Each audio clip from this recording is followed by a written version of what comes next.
Soviets and Soviets, how you all doing? This is Con Ulrich. This is Zhang-Ru, hello. And folks, we promised more Division play. Maybe what we didn't promise you is a little bit of a Eastern Civil War here. What's going on today, sir, on Vertigo? On left-hand side in the blue, we have JaneCEBRUS. So I'm just call him Jane. Anyway, he's playing the KDA division. On the right-hand side in red, we have ourselves Tofuk once again as the VDV. So VDV, I know we've seen them before, but we haven't seen the Germans on this one. So tell us a little bit more about that, please, sir. Sure, KDA is like your political East German division. Infantry spam, really bloody good. They're like cheap, like SS troop and quote infantry are actually very well equipped and quite beefy. Cheap tank spam. They're just honestly just very cost-effective units overall. May not have some of the highest quality stuff apart from some of the Soviet attachments, but by God, they can definitely kick some ass in a town fight. And town fight, it will be up north. This may get confusing as we have Spetsnaz and Spetsnaz. Let's just say, you know, blue and red. This is actually, you know what this is? This is a war game in more ways than one. I feel like. With live ammunition. Exactly. MI-27 blows one of those gunships out of the sky base, but yeah, he dies as well. So good. We are starting early, ladies and gentlemen. So tell us a little more about the air power with this too, because I feel the air power might see a little bit of emphasis, but might just be, you know, standard. Yeah, I mean, VDV, like, probably going to be very important for him to maintain their superiority. At the same time, those bookend runs, which are quite plentiful in Jane's deck, are very good at shooting aircraft out of the sky. Very, very true. Sorry, so watching as the Spetsnaz over here are just absolutely just blowing through all their load, trying to kill their rival and Spetsnaz teams. And just having all of those RPO incendiary launchers, kind of watching from the outside, though, with the 85 mils and BNTs, I feel like blue infantry here is really going to struggle against this opening rush. Yeah, I mean, Tofuk managed to get, you know, a very good amount of troops, of course, being VDV, having a lot of forward deployment stuff early on. To get into that town first, and just a good amount of fire support as well. And that is a good play, because if you can capture that town early on, it's pretty hard to lose. It's open ground between you and the enemy. You're also seeing these easy SPGs from Jane as you try to flank around and get that T-64, but in a frontal engagement, a car is not going to beat a tank. Down to the south of that, great interdiction forcing. You see right now it's +6 over here for JaneCEBRUS, and we know, you can definitely bring that back whenever you want to, but really, really great interdiction. Might be able to lock in, what is that down here, Echo? Yeah, Echo. And I don't think you can easily get troops in there otherwise. In fact, no, that is the major arterial. You really have to hold that and lock that down. Yeah, it's definitely a very good maneuver. I mean, with those UAZs, you can afford to be quite ballsy with them because they're so cheap and plentiful. We're seeing once again trying to gate the T-64, but up against a tank, not going to work out well. So Jane does have an opportunity here to try and knock out Echo as soon as possible, and we are seeing that as he moves around to Spetsnaz. Yes, unfortunately for him, I think the SPGs are going to start getting, you know, taken out as we have the Concurs, we have the Spetsnaz, and Desantniki, and yeah, the power goes down pretty quick. MiG-29 goes down, yeah. Those bucks are scary, man. Like, that's the really nice thing with KDA, you can get a very good air defense network, which is something you're going to need against the VDV. But it is worth mentioning that the buck is already out, so in this case, the buck does in fact stop here. So I think some more supply coming on in, but the thing is, he does have a decent opportunity for supply for quite a bit, and one thing we haven't seen too much of until just now is that first descent over here from, you know, descent Kashmir, I'm going to call it, for Tofuk finally taking a position, so at least cutting down that bleed, because already we're at 800 to 0. Yeah, that is quite a heavy advantage early on. Once again, though, like, Tofuk did manage to get a very good opportunity advantage up north by getting into Alpha at least, so I do think that is a worthwhile thing to bleed. It's going to be about whether he can capitalize on this properly, because he has lost a little bit of ground on Alpha, and we are seeing the cheap, plentiful KDA spam start to, you know, scurry array in. One thing that's worth mentioning is that, T-55As, as we can see here, these guys, the 100mm smooth bores, not the best. And when I say not the best, I mean there is certainly a reason that these guys are, what is that over here, 45 points?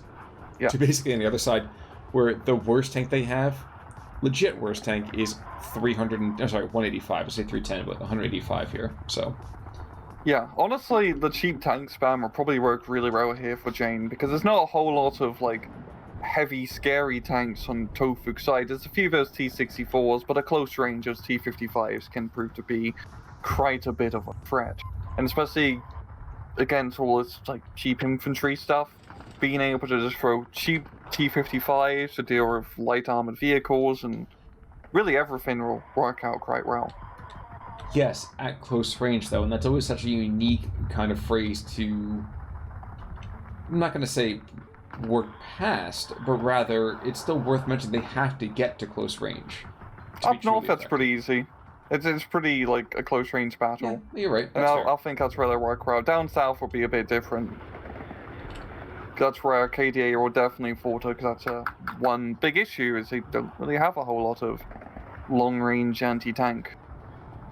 And indeed, the other side's more accurate here, as Concurs is looking for that agreement, takes out one of those Fagos, and, actually, no, that thing is now Fagot, so... I'm glad, Khan, you get to start casting Cold War games with me, because now you get to feel the pain of trying to maneuver around what the hell you call a unit. Because that's been the joke for, like, pretty much a decade now in, like, war games. It's like, what do you call a unit? Fago. Yes. we're sick with that. Yeah, it allows yeah. It's a bugle. Exactly. That's really what it is, guys. I'd really prefer not to get demonetized because of a designation made 30 years ago. The Spetsnaz gunfight continues to the point that, geez, property values to the north are just absolutely getting blown to hell. You could say it's a fire sale. Oh, it's absolutely a fire sale, and those Spetsnaz are showing you the barrels of their rocket launchers, which are indeed firing fire, so... But now we're starting to see the KDA spam start to come on in, and like I said before, those KDA shooters may technically be like Ursad's trooping, but they're packing a punch. They got a machine gun and an RPG-7 and a whole lot of guys, so they are big, beefy, and ready to bugger about. True. Now, I think we saw another aircraft go down to the south, judging by the ballistic trail of it. Didn't see what it was, but I did hear the missiles over on my side. Did you ever happen to catch what that was there? I didn't catch it either. Well, the missiles did, so... Yes. Good for the missiles. The important ones here certainly got the point. Now, Desantras Vedka, trying to engage, not the easiest, again, with all of that anti-tank and all that kind of support that we have for the T-55. I'm wondering if we should be seeing some artillery really from the eastern front here. They got the 122s for sure. I think might be able to bring in some tubes as well. Indeed. Yeah. Just especially up north with just how dense that fighting is. You know, a good grad rocket strike would come in well, or helicopter rocket strikes, if you see the Mi-24 and the Mi-8 provide some rather excellent fire. Good God, I love seeing the rockets fire in this game, man. Yeah, we talked about it on Tuesday, but you're absolutely right. There's something, again, it's very, very pleasing. It's maybe not doing the wheelies in the air, but, you know. MiG-23 comes in, gets good hits on the Hinds. The Mi-8, though, getting a little bit close. Once again, those anti-aircraft machine guns on the tanks probably a little bit too good, and does manage to shoot down the helicopter effectively. MiG-29 coming in, does manage to get the intercept, but really get intercepted by the Book. Yeah, I gotta check the accuracy on these things. It's brutal. 65% static. Yeah, that's nothing to shake a stick at. Yeah, and throw on any extra veterancy, because I believe he is 2 Chevron veterancy. Yes. I believe it gets up to at least like 70, like mid-70s. Yeah, that's definitely worth shaking something at. I'm not sure I can say it in this replay here, but T-55A, T-64 and 9 years newer. Now he's, alive 9 times longer than his former brethren here in the meantime. Yeah, and now the northern side is just turning into a classic grind. Once again, really does favour KDA if Jane does play her cards right. We still see a decent amount of fire support here from Tofuk at T64, getting good pickoffs. And we're going to be seeing... Maybe... is he trying to sneak command in the south? No. The Gas 66B is not getting command. We are going to get an officer, but I don't think... Yeah, that's going to be interesting to see how this works out here down to the south. If we see that down to the south, Jane's got a really, really big leg up over here on Tofuk. Down south? No, if he's able to sneak that away. Oh, yes. Because he can at least hold it into that northern forest point and neutralize the point, which will probably force Tofuk to get a CV as well, because he really can't afford to bleed anymore. And he's got one, though. There's some sneaky command going in there. Oh, too. yeah. I think he's going to try to sneak it into the town. It doesn't matter where he sneaks it. The fact that it's there, that's the important part. Yeah. So it's going to be an even Stevens now. Everything has been captured. Now it's going to be about conquering. And we do see some of those Nonas be brought in here from Tofuk to batter that town to smithereens. And getting some pretty good hits. Yes, indeed. If this is you, I know one of the things you and I kind of talked about over the course of casting for the week, this week anyway, is the dominant meta for this game is still really being developed. There's the early, do you want to bring CPs in, command vehicles in early? Maybe not, because you can definitely kind of lose a lot of position because of that. At the same time, is the meta now maybe snipe logical places you believe the commands to be? Like I'm wondering right now, Nonas, I know at least there's going to be some air power over here in those trees.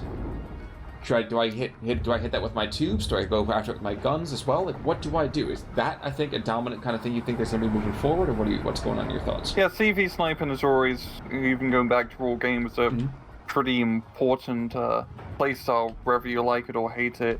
It's usually better to do with like cluster or really heavy artillery, especially if you have a confirmation on the target as well, because it can win or lose you match depending on how it goes. But yeah, just speaking of other meta stuff real fast, I think forward deployment is definitely, like, divisions which have good, like, a lot of forward deployment are definitely a little bit better, and just cheap, cost-effective stuff seems to be doing better than, like, buying out the super heavy, crazy powerhouse units. I do like how that plane crashed into the Spetsnaz.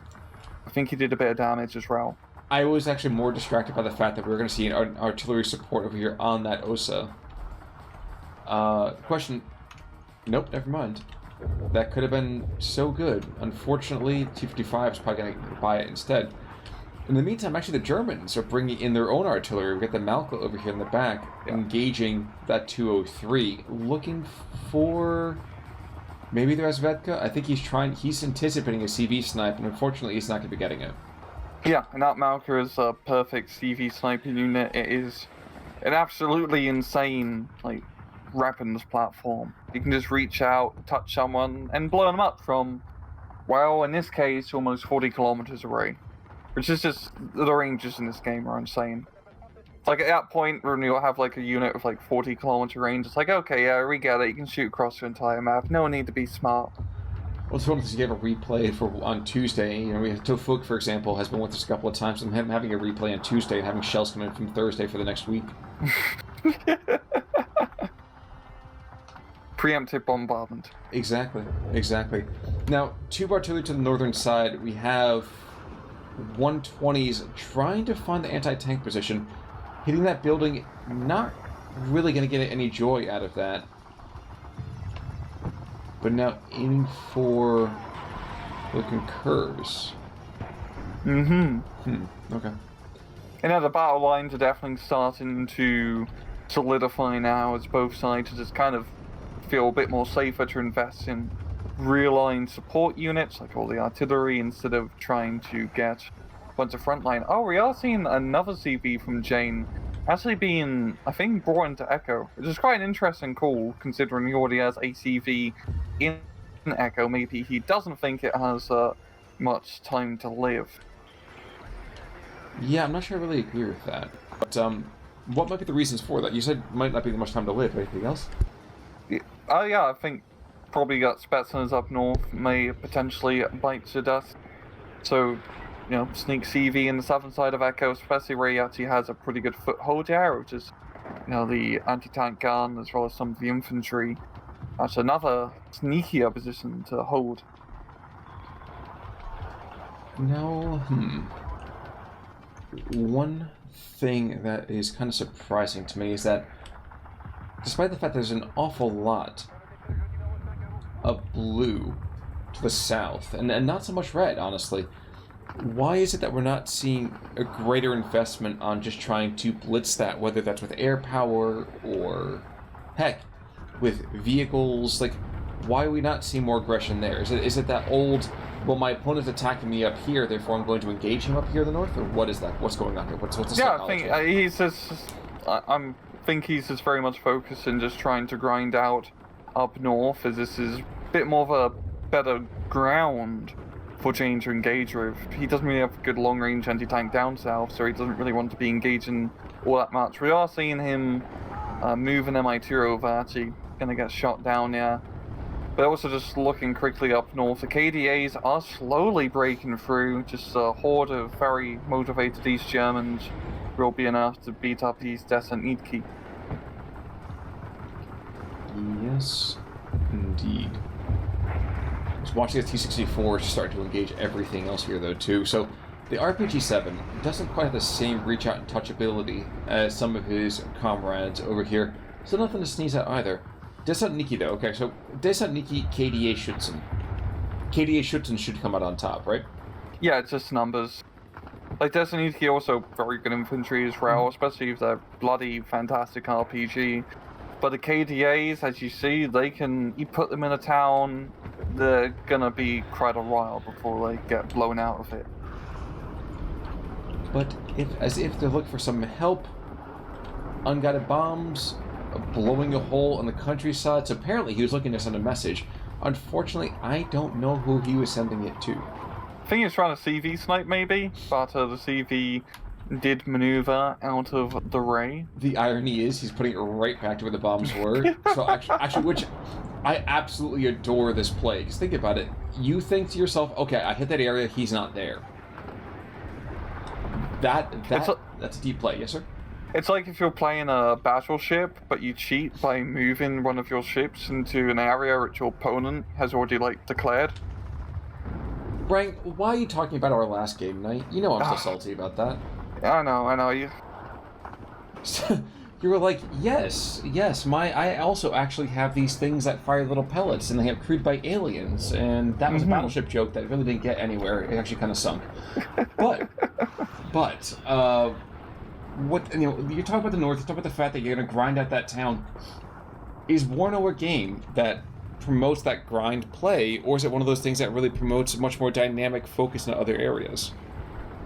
I think on a map like this, it definitely comes down to grind, as it's really just two central points. I mean, in Echo, you can do some fancy maneuvers, but both divisions are definitely a bit more close quarters, spam infantry into a town area and hope for the best. So that's where we're just seeing the main engagement here. We're also seeing some rocket artillery being fired up north, trying to get at CV as well as other units in that town or forest, but not exactly doing too much. It was close. It was close. You have to get a lot of pressure on him. Unfortunately, his intended target was able to get away in the meantime. I'm wondering what would have happened had he tried to engage the Nonas at the same time. Kind of pound the southern force that he hits the northern one with the rocket artillery. I don't know. We'll never find out now. But I am struck by the fact that these T-62s are being brought on, and now this kind of play reminds me almost like a Panzer L6 kind of thing. Those are just rinky-dink enough that they're okay in certain moments, but you got to bring them in your own wolf packs to be even remotely effective. Yeah, it'd be curious to see how this armored force actually engage, because you got the T-64s also back out in the open. I'm guessing he's going to throw in all these T-62s and T-55 to deal with the rest of the Descent-Niedke, and it's starting to look pretty good here for Jane. He's using his artillery to pound out the rest of the town. Tofuk is having to, well, set up defenses more in the forest area, which is not as ideal. And those T-62Ms may not be as tip-top compared to the T-64s, but they do have a pretty powerful ATGM in that tank, which, and also the main cannon can blow up that T-64, even at range. And that's the important thing, isn't it? The T-64 is not going to say a bugbear necessarily, but to the T-55s, it might as well be, well, a giant against very, very tiny opponents. Checking elsewise, the Malka is going to come back into, I think, engagement soon enough. He's actually looking to find that Nona. Unfortunately, at best, he might be able to take out the Gruzvoy that's still on ground, but yeah. Yeah, I'm just seeing, there's a whole lot of 120mm mortars here from Jane, just peppering the entire front line. But yeah, I mean, I like that. I feel like the 120 in this game is going to be the 81mm for WARNO. I mean, for SB2, excuse me. I think it's 100% what you need. We've just gone up in caliber in 40 years. Sure. Now the 80 is more like the 60, and we don't even talk about the 60s anymore. No, we don't. But we do talk about this rocket artillery that's hitting the northern kind of push. So yes, the T-55s and T-62s are being aggressive. Unfortunately, they're stunned up. They're panicked between the BMDs, the Desantnikis, T-64s. Heck, even that BMP, the infantry, I think, is maybe not overmatched, but in for quite a fight. Yeah, that was a very clutch rocket strike, because as you see, those tanks are currently combat ineffective, giving Tofuk the perfect opportunity to get into the town. I'd really like to see Tofuk probably use some smoke to actually get his infantry into the town. Well, I guess at the same time, he probably doesn't want to use smoke, so his tanks can actually provide fire support. Ah, smoke, you mean like down south of 120 mills? The 120 mills? Oh, yeah. Well, look at that. I like that a lot. Exactly. I like a little bit less of that poor little infantry vehicle was taken out. But if you're dropping off smoke, that concurs, which causes so much issue, which, doesn't have any ammo anymore. Can't move. Can't fight. Can't do a whole lot. And bringing in some recon, well, this would be nice and strong, I think, for getting those 120s. Yeah, those are trying to do some more sniping now. Yeah, and we're just seeing the KDA spam really in full effect. We're just seeing T-55s all over the bloody place. There's a blob of it's like multiple blobs of T-62, T-55s in, what's it called again? Alpha points, there we go. I can't remember the areas. It'd just be about whether we can get them into a position to actually provide effective fire support. I mean, the runs up north are moving up. Yes, they are. I mean, there was very, very plucky Spetsnaz was trying to come in. I'm not sure if he was trying to get surrenders or just get close quarter kills or what the heck was going on. But, well, he didn't find it.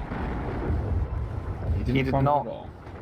Oh, we're seeing some combat helicopters here from Jane. May not have the best of combat helicopters available to him, but an Mi-8 with a bunch of, well, miniguns is still quite scary. Well, autocannons. Between the Equal, that's going to be an issue. Yeah. Real bad, actually. Yeah, but that 30 mic grenade launcher, yikes. Yeah. They just put more gun on the helicopter. It's honestly quite crazy. It's a huge amount of firepower on a rather unassuming platform. SU-25 coming in. I think he's trying to go for the CV snipe here. Yes, he is. He might get it, too. No, he aims too far north. Clutch UAZ. And the T-62s kind of in the southern area of Alpha are getting some very good long-range hits on the infantry. The northern blob of T-62s are actually getting buggered back here a bit at T-64, holding the ground rail. And this is coming down to his MIH. Yeah, they got the Malchuka ATGMs. Not exactly the greatest, but still enough to force that T-64 back. Well, the other one actually had the 30 mils and actually had a much stronger rocket system. I'm not sure it was an S5, what that was over there. But he did have more opportunity. The MiG coming in. Nice snipe. Nice snipe indeed. Unfortunately, MiG-27 didn't get a whole lot of work really done with his. More rocket attack is going back in. He might pick up the CV on this. Stunned for sure. Oof. Now, we discovered this week it is not good being any kind of pilot.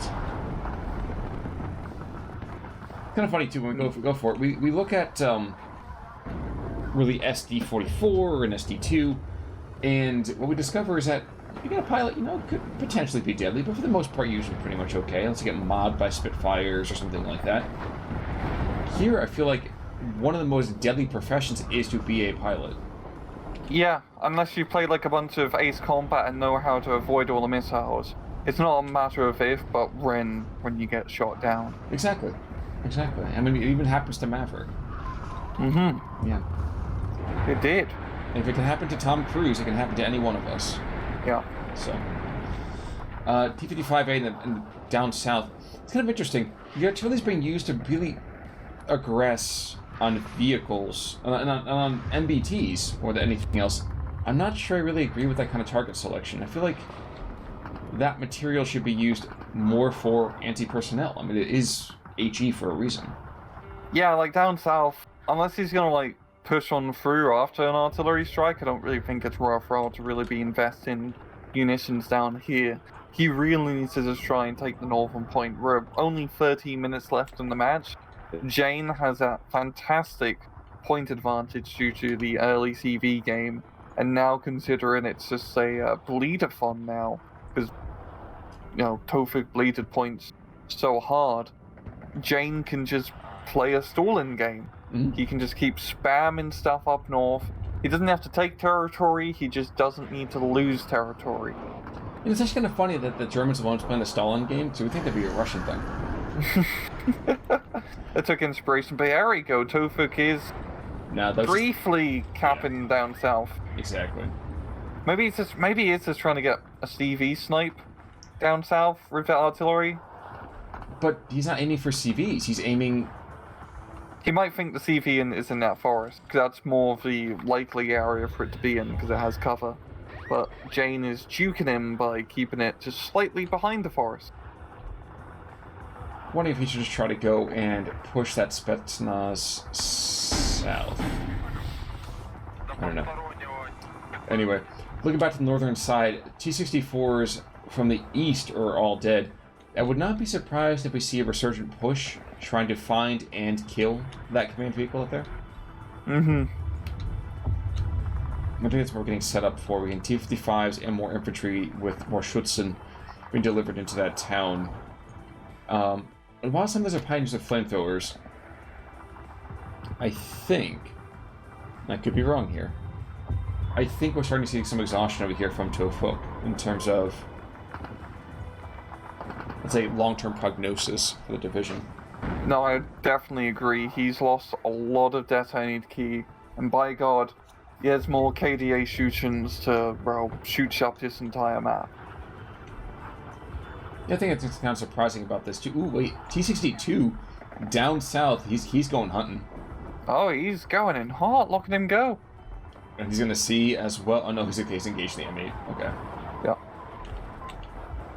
Nah, it's rinky dinky. But there we go. There we go.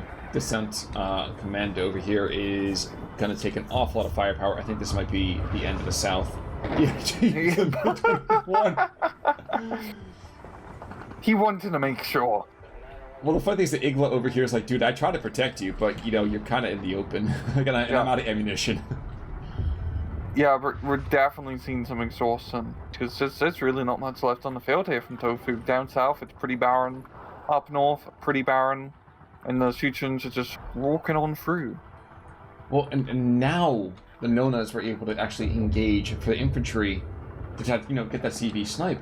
And he had him.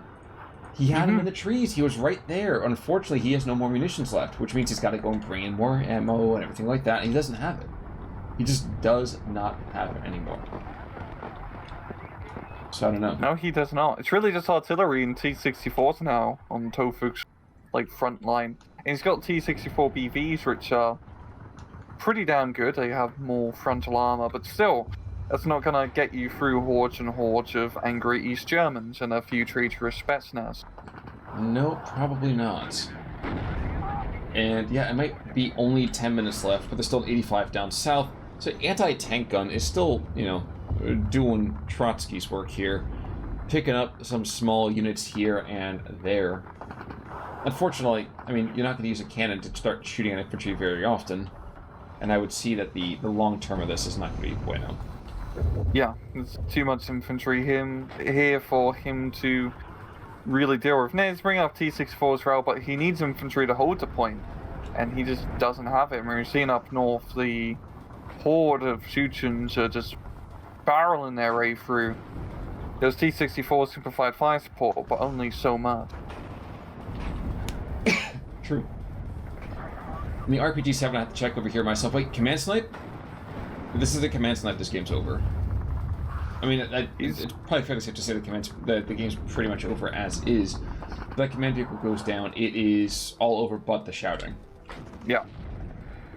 Does bugger off behind the cover of T-64s at least. There's Descent being brought into the south, another command vehicle being brought in here. Unfortunately for him, yeah, he's going to stop the bleed for the instant. But there's still T-62s going to be coming on in, and the Schutzen themselves already picked it back off with the RPG. So, yeah. Well done, sir. And he has the top out. Yeah. And they're pretty standard 2K KD, but once again, Tofuk just bled heavy towards the end. Yes, he did. Yes, he did. Now, you can see the book over here really, really paying for itself. Jeez, what is that? That goes for 140 points. It's got, what, 800 by himself? Yeah, he's almost an anti-aircraft ace. Well, he wasn't dead, that's true. I think he does die, though. The Malka, picking up at one of those 122s, well done there. Managed to kill a landed helicopter. That's where that little the Mi-8 there, the hip right there. And some small moments of noteworthiness. But intriguingly, if you go to the other side, you see the quality difference. T-64. He's a king. Oh. Yeah, that's... Can't even fit it on the screen, jeez. He just blew up every single, like, UAZ and T-55 on the planet. Well, that the SPGs, that was that early push. He was the one that rotated from the northern side to the that kind of central position. But, we talk about inflection points in each of these replays, because I feel like, even more so than SD2, there are snowball effects that happen in these replays. Not for nothing, but I'm trying to think if there was a more effective one here than the anti-air net that was set up over on the western side. Yeah, it definitely helped out quite a lot. Because, yeah, once you can't use those MiGs that effectively, and the other bombers as well, especially in the town where you just want to keep dropping bombs in it to keep all the Shuchens at bay, you're going to get bugged. And I also think it just came down to the infantry game. I mean, just numbers, right? You get more Shuchen.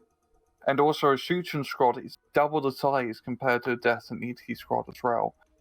Yes. So that's an uphill battle. You're going to need a good amount of fire support to leverage, a victory out of it. And we just didn't see it because, KDA has really good anti-air and really good artillery as well. They may be the infantry spam division, but they do get some quality stuff. They do. They do.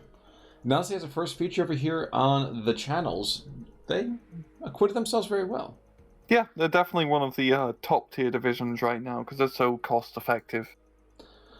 But any final gems of wisdom to deliver to our viewers today? No. Well, folks, in that case, then, until next time, I'm Connell Work. I'm Rangru. Take it easy.